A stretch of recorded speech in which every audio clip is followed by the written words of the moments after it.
voices, building worlds. The Ampliverse.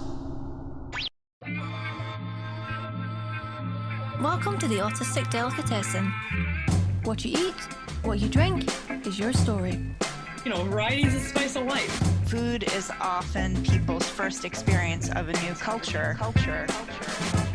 Welcome to the Autistic Delicatessen. Season 4. Today's guest is Sef Scatterbrain, an autistic vegan foodie documenting all of their food creations on Instagram. All the food they show are plant-based and gluten-free, showing off what an alternative diet can do. They also post relatable autistic content on their main page. Hey Sef, welcome to the Autistic Delicatessen. Hello, nice to be here. It's cool that you guys even exist. I was like, wow, two autistic people have a podcast specifically about food. Like, this is so niche and exactly for me. Like, great. Thanks for that. And along with that, Sef, like you just have very nice pictures of plant-based foods. It's just like, do you sometimes like in the mornings or in the afternoons or at night just like come up in your head of all these different recipes, or do you go to like any plant-based areas around where you live or anything? As far as planning the meals ahead of time, not really. I'm fortunate enough to where like I just kind of will come up with stuff on the spot. Sometimes I'll get inspired by something that I've eaten recently or seen, and I want to try to find a plant-based version, or I have a lot of fun veganizing things. But I've been vegan for about 7 years now, so I've been to a lot of different restaurants. But I have some other food sensitivities, like I'm gluten-free, and also I'm just a little picky. So I wanted to have more control and be able to make my own stuff at home for cheap. So I just got really into cooking. Before we talk a bit more on your recipes, I do like how you show like some of the like you call in your stories the uglies. Oh yeah. I like how you show like some of the foods don't end up as pretty, or you make mistakes and that. And I like seeing that because I know folk that cook and they have their bad days as well. Or if I cook now and then, which I'm not so much of a cook, I only make things if I have a hankering for it. And there's days where it's just I made pizza swirls one time and I didn't prove the bread right, and it was just so tough and it would not cook properly. I'm just like, these are dead. These are dead. That's why I don't bake. I can't measure anything. I just like can't do numbers like that. I have never successfully baked anything in my life. No, I did one pumpkin pie worked out one time. I got one pumpkin pie under my belt. Because really, Seth, it almost sounds like you're not really good at math, which I'm not good at math either. I'm not a cook or anything like that. I remember when I was in high school, I was in a home ec class, and I remember I tried making an omelet, and that wasn't really good though. So that was kind of like, you can say it's an ugly or a fail. I don't have any pictures of that, but that's just what I remember, So I'm not sure how to do a trigger warning for this, but I guess like it kind of my interest in food in a healthy way came from my eating disorder recovery, where I wanted to start in relearning how to eat. I wanted to do it with intention. And I think for me, I recognized that one of the things I always felt a little weird about, like in almost like an ARFID way, was this aversion to meat and looking at meat and things like that. And when I tried out like a little plant-based like meal plan to kind of help me get back into eating normally, I realized like, oh, this feels right. This kind of like feels like an aha moment. And from there, I got into anti-speciesism, and I learned that speciesism is really just ableism. Like the idea that we have the right to treat animals in this way is because they don't have the same cognitive processes as us. Well, I've heard the same thing said about intellectually disabled people in the dark history of psychology. So once I made that connection, I was just like, I'm going to do this. And fortunately for me, I know that for some people with eating restrictions, like that's not going to work for them. But for me, it just opened up this whole world. And from there, I've always been really, well, autistic people like collecting stuff, and how many spices in the world are there? So like, I just started collecting like A to Z, all the different spices I could think of. And I think through learning about plant-based cuisine, I was able to learn about so many different world cultures, because food is like the nugget of how people are living their lives, and something they gather around.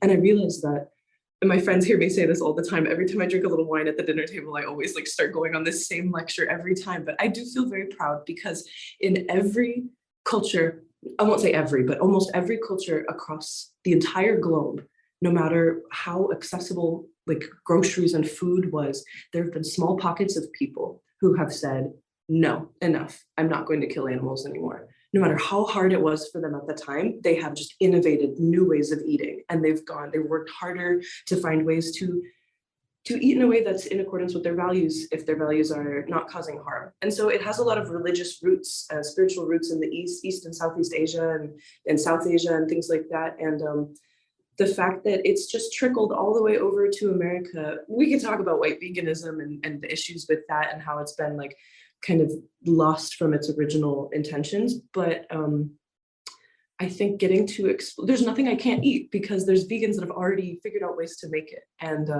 even if there aren't, like, it's a fun little game for me figuring it out. And so I think the amount of people I know that would like to eat more plant-based, but or maybe for ethical reasons, they kind of have a feeling that they should or they want to, but they don't know where to start. I'm just kind of like, people have seen enough gore. I don't really think that's an effective motivator. I don't think shame is an effective motivator. I'd rather just show people pretty pictures of what their life could look like. And so in the future, I know all my neurodivergent friends cannot cook. I'm very fortunate that I have a desire to do it. It's like an art form for me almost. Like I find like a meditation in, it's like a sim, like getting to mince garlic for 10 minutes. Like it's just nice to get lost in the repetition of that. So all my friends are really lucky, I guess, because they don't like to cook. But I want to try to find a way to make, I don't want my picture to be so pretty that they're intimidating to people. And I don't want my interest in food to make people think that, oh, like vegan cooking is hard. So in the future, I think I'd like to make like a neurodivergent friendly cookbook that kind of simplifies things like meal prep, just because it's hard to cook and feed yourself. Yeah, and it just all has stemmed from there. I didn't start out with intending to be a food blogger. I was just like, let me make this plate pretty. And then I kept doing it. And now like, yeah, I got a lot of eyes on it. And people message me sometimes like, you've helped me eat more plant-based. Like, thank you. I've always wanted to, but didn't know how. And I'm just like, I can't believe I did that just by posting pretty plates and talking a little bit about like speciesism and ableism and stuff. Like that feels really good.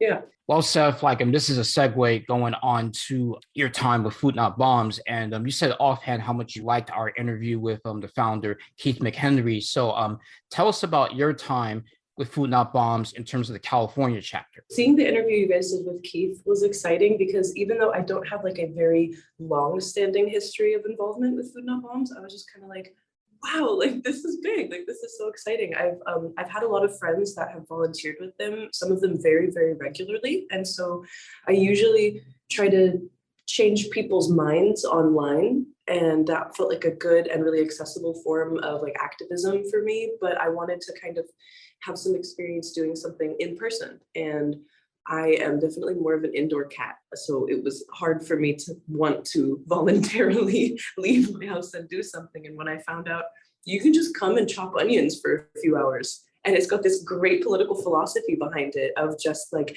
preventing food waste and through like a do the least amount of harm possible mindset and just feeding unhoused people with food that restaurants were going to throw away anyways. So I feel just that energy. I feel very connected to that. That I'm not saying that it's just a plant-based thing, but like just knowing that people all over have kind of similar philosophies of wanting to support the community and things like that. And so I only volunteered a couple of times, and I did just get to show up and chop onions, which is something that I do anyways. And it was nice, like, to just know what it was helping. Yeah, I think that the waste of industrial capitalism and the food systems that we currently have, and just finding a way to be like, okay, let's kind of circumvent this and get food to the people that need it, while also doing the least amount of harm we can and making sure that it's nutritionally balanced and stuff. And like, I ate one of the burritos we made that day because we had a bunch of extras and like some of them didn't wrap quite right.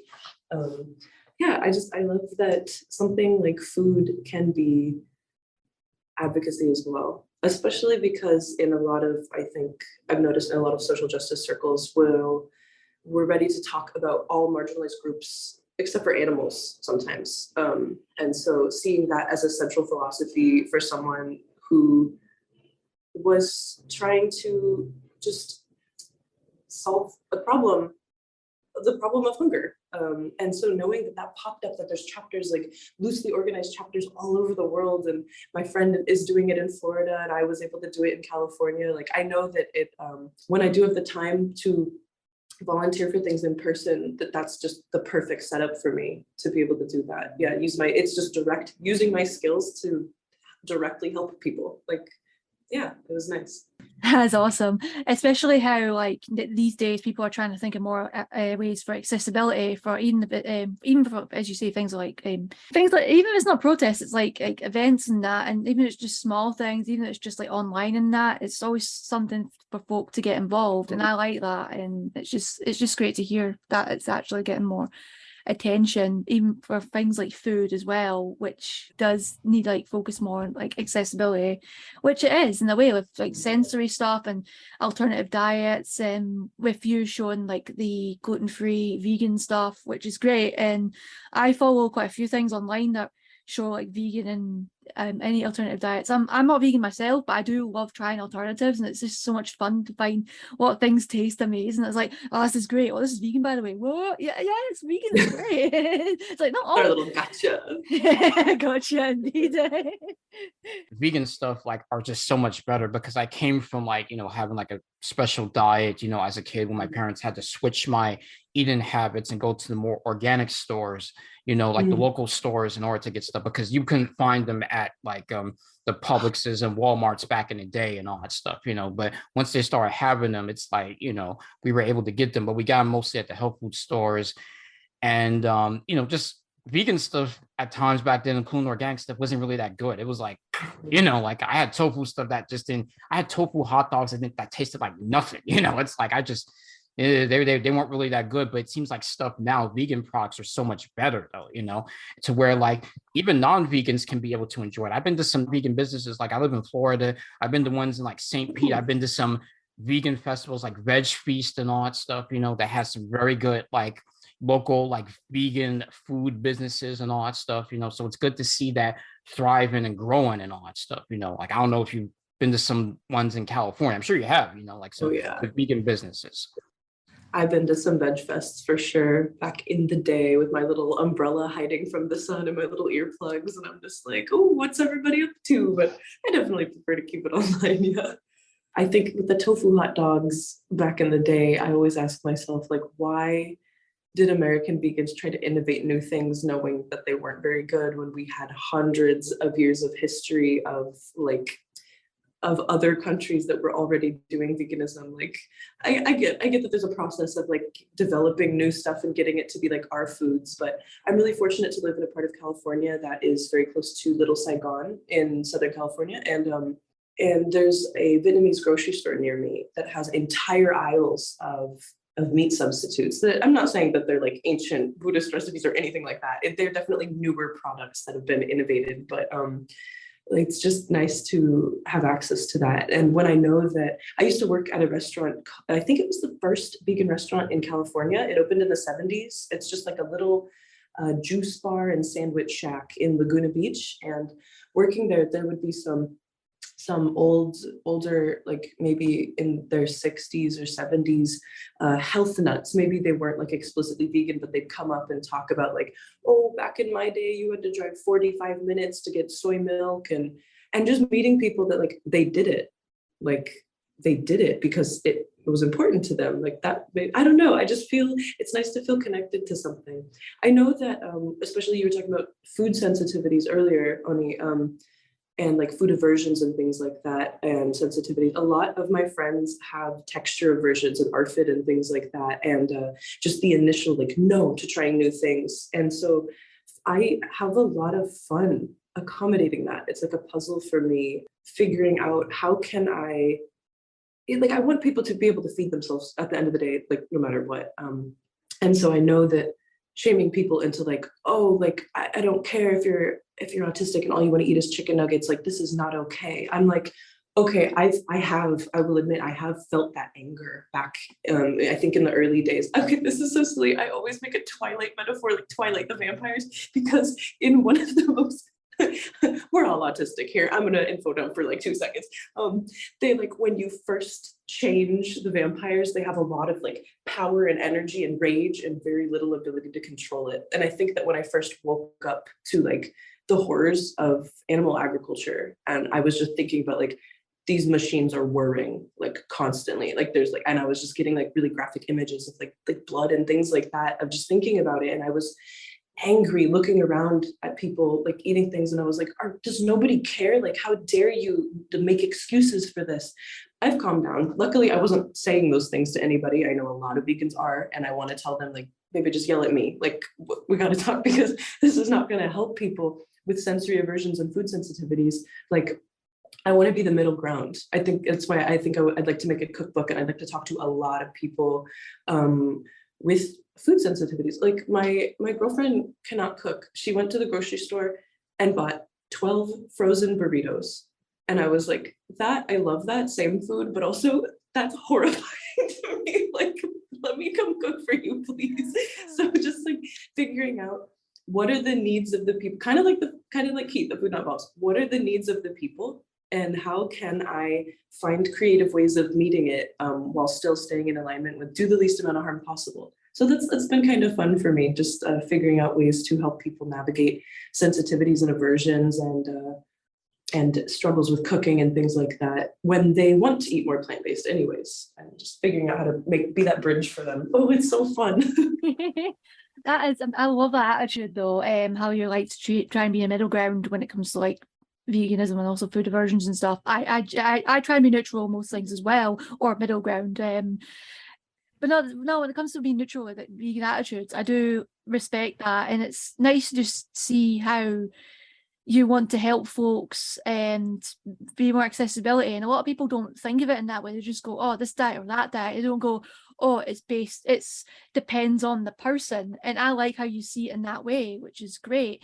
When it comes to same foods, I've actually been quite bad with my diet lately.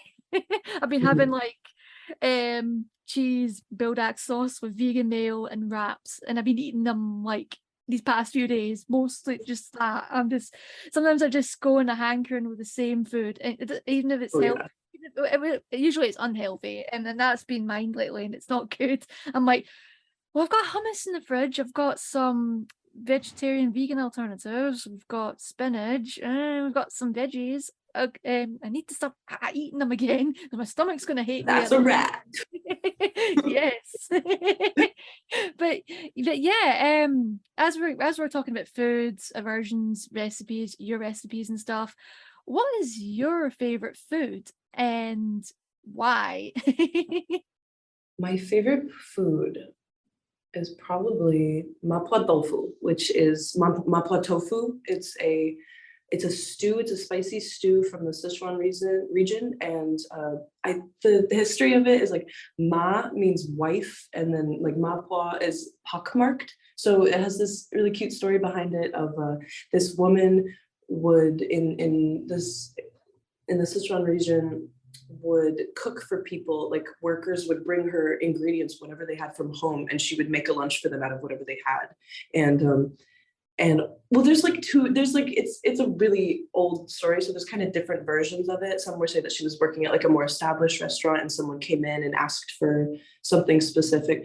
Oh my gosh, no, I'm confusing that with the story of how the potato chip was invented. That's very funny. I just have this cloud of food. Okay, no, it was yes. So my first story was right. That's so funny. The original recipe did have pork in it because that was just what someone was bringing, but it's like the act of just chopping up a bunch of garlic and a bunch of ginger is just very, like I said, very meditative. I actually have a video of it. It's like the one like cinematic-y video that I've made instead of just like filming from overhead of all my friends making this big stew. Is my version authentic? Absolutely not.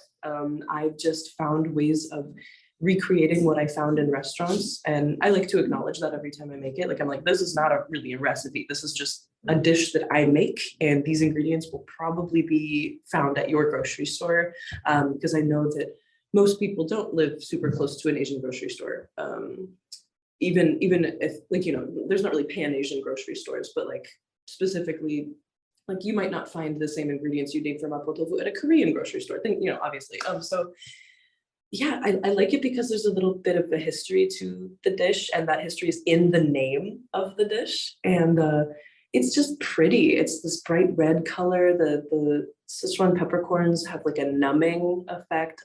It's mala, I think, is the how it's referred to. Just like it's like spicy in a way that numbs your tongue a little bit, and it's just really fun to eat. I replace the pork with dried mushrooms usually, so it's still got that texture in it. Yeah, it's difficult for me to get myself to eat vegetables sometimes. Like you're mentioning, like, oh, you'll have that same food. And so I think that's something that that's funny. You're like, you're vegan. How do you live? And I'm like, I will just eat tofu and potatoes and beans. And in my head, like, those are not vegetables, So like trying to intentionally find ways. I can only eat mushrooms in very specific contexts. Like if it's like not minced very finely and cooked like that, like it's really tricky for me to eat because of the texture and things. So it doesn't seem like I'd have a lot of food rigidities, but I definitely have like, oh, this has to be like this, and this has to be like this, and this dish like has to be in this way and stuff. And mapo tofu, I don't have to change very much, I guess. Yeah, it lets me eat a lot of mushrooms, and that's fun.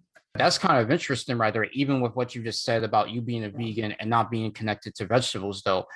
Going on to how you became autistic, though, like, was it something like that you found out about yourself around the time, like that you want to become vegan, like, or vegetarian or something like that? Or was it kind of like after, like, you were already a vegan and all that stuff, and then you found out, oh, I'm this? Like, how did it all start for you? I can make it all connect pretty easily. As you said that, like a little path of my life story lit up, and I was like, oh, those dots do kind of connect. I talk a lot about having sensory aversions as a kid, and that was mostly related to like having to wear shoes that were uncomfy and things like that. But I definitely remember I would only eat dinosaur chicken nuggets and tomato soup.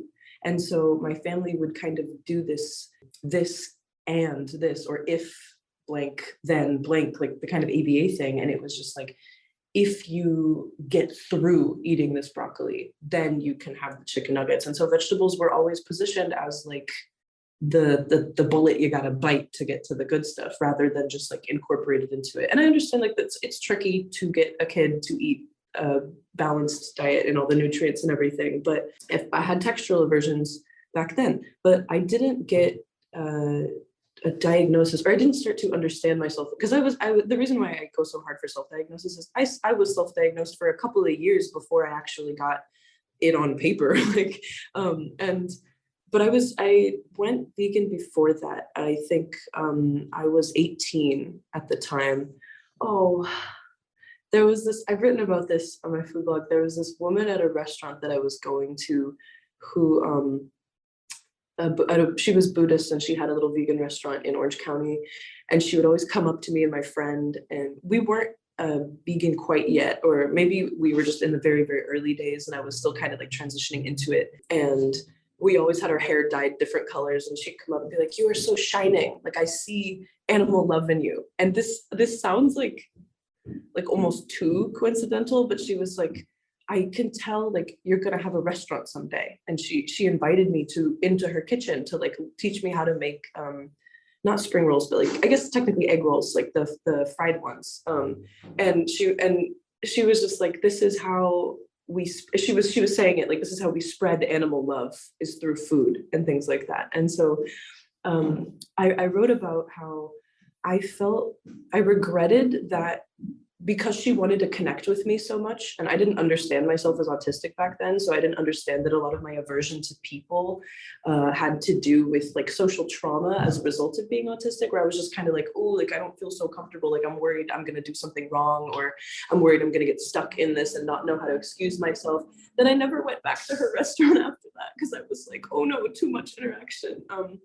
And so years later, when I did end up getting a diagnosis, a lot of that made sense, where I was like, oh, I kind of regret that. But I think that, and I've talked about this too, I was like, what did I say? Like the amount of like queer, vegan, and neurodivergent people, I've never met someone who's like just one of those things. In a way, it's not true for everyone, but just like the amount of sensitive people, I think it's actually in the literature, like when you go broader than just like the symptoms, oh, I hate that, but the symptoms of autism that are documented in the literature, the ways that people have written about the kinds of people that we are. A very close connection with animals or a preference for connection with animals is something that'll come up. And so to have someone that is so sensitive and spiritually connected, and she had dedicated her whole life to Buddhism and specifically like animal rights, animal justice, to kind of gravitate towards me and like almost like in a motherly way. I don't have like a mom. I have a mullet. Sorry. Anyway, I always make that joke. I'm like, do I look like I have a mom? You wouldn't have hair that's cool and gay. Anyways, but like it was just nice to have that like mentorship, even if it was just for a day. So I didn't know that I was autistic. I went vegan, or I started eating plant-based and learning more about animal rights. And then when I was 18, and I was diagnosed at 22. So yeah, I'd always had that preference or that comfort in the presence of animals. People say like, oh, animals don't judge and things like that. And like, yeah, the relationship isn't the same as with the person, but with the human, I guess. Yeah, it's always been there. I'd like to say that like, even in a plant-based way, I was like born this way, and like hashtag Lady Gaga, like, because my whole life, like, it felt wrong. Like I couldn't look at meat in grocery stores. Like if I tried to eat a steak and like, I'd be aware that I was chewing like a fat and muscle rather than just like a chicken nugget. I could kind of not think about it. That it always felt wrong to me. And I'm really lucky that my dad he was vegetarian for 20 years and in his 20s, and he didn't do it right because he's also on the spectrum. He had same foods, and so he was just eating like bread and cheese and no vegetables as a college student, and he got a little sick because he wasn't getting the nutrients he needed.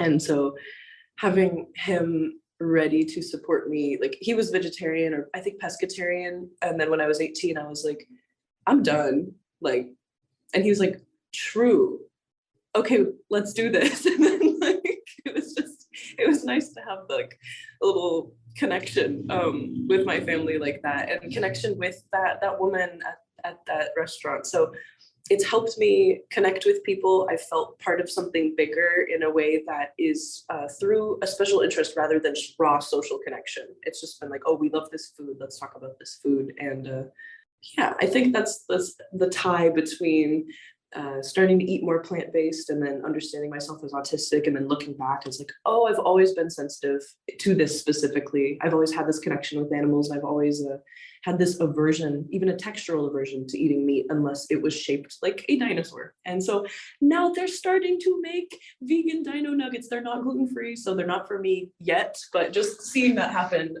And I'm sure like eventually as time goes on, they might become more of the same price. But where can we find you on social media?